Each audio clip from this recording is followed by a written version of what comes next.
Hello eight class, welcome to हर घर बनी पाठशाला। बच्चों, आपको सुबह एक वॉक बुक सॉल्व करने के लिए मिली थी, तो इसको आपने सॉल्व करना था। उम्मीद है कि आपने सॉल्व कर ली होगी, या अगर आपने सॉल्व की है तो आप चाहते होंगे कि आप इसके आंसर को टैली करें, या फिर हो सकता है कि आपने कुछ एक क्वेश्चन सही किए हों, कुछ एक गलत किए हों, फिर भी आप इसको जांचना चाहते हो कि आपके कौन से क्वेश्चन सही थे, कौन से गलत हो गए। तो इसके लिए मैं आपको ये वीडियो बना रहा हूँ। तो ये था, टॉपिक था कृषि, एग्रीकल्चर। तो इसमें कुछ एक क्वेश्चन थे। फर्स्ट क्वेश्चन था मल्टीपल चॉइस का। तो इसमें फर्स्ट क्वेश्चन जो था वो था कि कॉफ़ी उगाने के लिए कौन सी मृदा की आवश्यकता होती है, जलोढ़ मृदा, लाल मृदा या काली मृदा। तो इसमें राइट जो ऑप्शन होगी वो होगा लाल मृदा। हालांकि कॉफ़ी उत्पादन के लिए लोमी सॉइल की आवश्यकता होती है, तो उसमें ऑप्शन में नहीं है, तो इसमें लाल मृदा, रेड सॉइल इसका राइट आंसर होगा। इनमें से कौन एक तृतीय गतिविधि है? सेकंड इसमें पार्ट है। तो मैन्युफैक्चरिंग, सेलिंग, ग्रोसरी, एग्रीकल्चर। तो इकोनॉमी के जो 3 सेक्टर होते हैं, एग्रीकल्चर, मैन्युफैक्चरिंग और सर्विस सेक्टर, तो उसमें सेलिंग, ग्रोसरी थर्ड सेक्टर में आता है। नेक्स्ट, इसमें आपने मैच करना था कॉलम फर्स्ट से कॉलम सेकंड को मैच करना था। तो उसमें फर्स्ट जो है वो है चावल। चावल के लिए किस तरह की जलवायु की आवश्यकता होती है? तो उसके लिए उच्च तापमान, उच्च आर्द्रता और वर्षा। सेकंड था गेहूं। गेहूं के लिए कम वर्षा, उच्च से मध्यम तापमान। मकई के लिए बढ़ते मौसम के दौरान मध्यम तापमान और वर्षा। कपास के लिए 210 दिन पाला रहित दिन। तो इसका राइट आंसर था। आगे है कॉफ़ी। कॉफ़ी के लिए किस तरह की जलवायु की आवश्यकता होती है? तो कॉफ़ी के लिए मध्यम तापमान, वर्षा और तेज़ धूप। चाय के लिए शांत जलवायु, पूरे वर्ष में अच्छी तरह से वितरित उच्च वर्षा। नेक्स्ट है बाजरा के लिए किस तरह की क्लाइमेट चाहिए? तो उसके लिए आर्द्र जलवायु और अच्छी तरह से सूखी बलुई मिट्टी। तो इस तरह से आपने इसको अटेम्प्ट करना था। नेक्स्ट, अब ये इसका इंग्लिश वर्जन है। नेक्स्ट, रिक्त स्थानों की पूर्ति करिए, फिल इन द ब्लैंक्स। तो उसमें फर्स्ट जो क्वेश्चन था वो था सुनहरा रेशा डैश डैश को कहा जाता है। सुनहरा रेशा किसको कहते हैं? तो इसमें जो राइट आंसर था वो था जूट को सुनहरा रेशा कहते हैं। नेक्स्ट, कपास उत्पादन के लिए डैश और डैश मृदा सर्वोत्तम होती है। तो उसमें आपने लिखना था कि एक तो जलोढ़, फर्स्ट में जलोढ़ और सेकंड में काली मृदा इसके लिए बेस्ट होती है। नेक्स्ट, विश्व में कॉफ़ी उत्पादन में डैश डैश कॉफ़ी उत्पादन में अग्रणी उत्पादक है। तो इसमें ब्राज़ील में कॉफ़ी का बहुत ज़्यादा उत्पादन होता है। नेक्स्ट,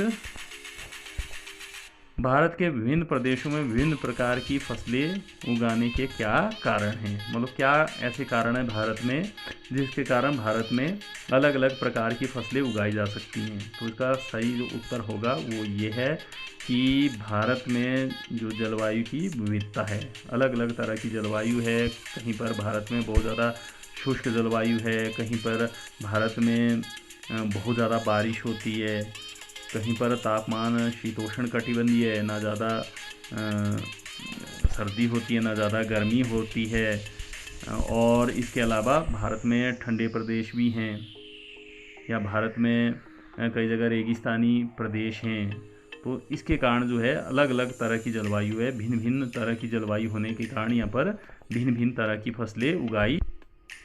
तो पहला कारण ये था कि भारत में अलग अलग प्रकार की फसलें उगाई जा सकती हैं, क्योंकि उन फसलों को उगाने के लिए भारत में उपयुक्त जलवायु विविधता पाई जाती है। नेक्स्ट, इसका कारण था कि भारत की जो मृदा है वो भी अलग अलग तरह की है। भारत के बहुत सारे ऐसे प्रदेश हैं जहाँ पर जलोढ़ मृदा पाई जाती है, खासकर जो उत्तर का विशाल मैदान है या फिर जो तटवर्ती क्षेत्र हैं वहाँ पर जलोढ़ मिट्टी है। नदियाँ बहती हैं, नदियाँ बहुत सारी मिट्टी को, उपजाऊ मिट्टी को पहाड़ों से बहाकर उन मैदानों में फैला देती हैं, तो वो मृदा काफ़ी उपजाऊ होती है। इसके अलावा भारत में लाल मिट्टी है या काली मृदा है, जिसमें कपास का अच्छा उत्पादन हो सकता है। भारत के मध्यवर्ती जो प्रदेश हैं वहाँ पर काली मिट्टी पाई जाती है, या भारत में पर्वतीय मृदा भी पाई जाती है। तो इस तरह से मृदा में भी काफ़ी ज़्यादा विविधता है। पहला हमने पढ़ा था कि जलवायु में विविधता होने के कारण फसलें अलग अलग प्रकार की हैं भारत में हो सकती हैं। दूसरा कि अलग अलग फसलों को उगाने के लिए मृदा अलग अलग प्रकार की होनी चाहिए। तो भारत में इस तरह की मृदा वो पाई जाती है। भारत में मैंने आपको पहले बताया कि बहुत सारी मृदा, काली, लाल या फिर जलोढ़ मृदा, इसके अलावा बलुई मृदा भी यहाँ पर पाई जाती है। रेतीली मिट्टी रेगिस्तानी क्षेत्रों में पाई जाती है। तो इसके लिए जो भारत में मृदा की भी काफ़ी ज़्यादा विविधता है। इसके अलावा भारत में अलग अलग प्रकार की खेती होती है। खेती की जो, कृषि की जो विधियां हैं वो भी अलग अलग प्रकार की हैं, क्योंकि अलग अलग फसलों को उगाने के लिए अलग अलग विधियों की आवश्यकता होती है, अलग अलग प्रकार या अलग अलग तरीकों की आवश्यकता होती है।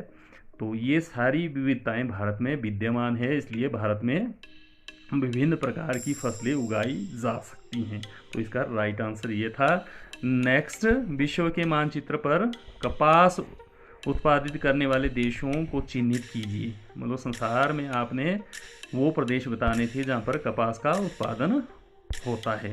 तो उसमें फर्स्ट, जैसे आपको पता ही है, भारत में जो मध्यवर्ती भाग है वहाँ पर कपास की खेती होती है भारत के अलावा। फिर बांग्लादेश में या चीन में। इसके अलावा भारत के अलावा चीन, बांग्लादेश और भारत के अलावा जो है और भी संसार के बहुत सारे ऐसे प्रदेश हैं जहाँ पर कपास की खेती होती है। नेक्स्ट है, विश्व के मानचित्र पर चावल और गेहूं उत्पादित करने वाले देशों को चिन्हित कीजिए। मतलब आपने वो देश बताने जहाँ पर चावल की खेती होती है। चावल की खेती मुख्य रूप से भारत के अलावा फिर चावल की खेती जैसे वियतनाम में भी चावल की खेती होती है। इसके अलावा चीन में भी चावल की खेती होती है, बड़े पैमाने पर चावल उगाई जाती है।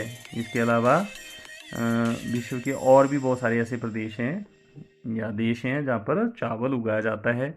नेक्स्ट है कि गेहूं उत्पादित करने वाले देशों को चिन्हित कीजिए। आपने विश्व में गेहूं उत्पादक राज्य वो बताने थे, तो उसमें मुख्य रूप से जैसे संयुक्त राज्य अमेरिका, कनाडा, अर्जेंटीना, रूस, ये रूस है। तो इन प्रदेशों में गेहूं का बड़े पैमाने पर उत्पादन होता है। इसके अलावा अफ्रीका के बहुत सारे देशों में भी गेहूं का उत्पादन होता है। तो ये वॉक बुक आपने इस तरह से सॉल्व करनी थी। उम्मीद है कि आपको वॉक बुक सॉल्व करने में अब कोई समस्या उत्पन्न नहीं होगी।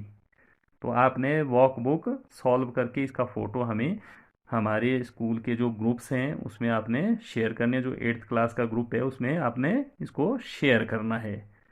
तो बच्चों, इसके साथ ही मैं आपसे इजाज़त चाहूँगा। Thank you.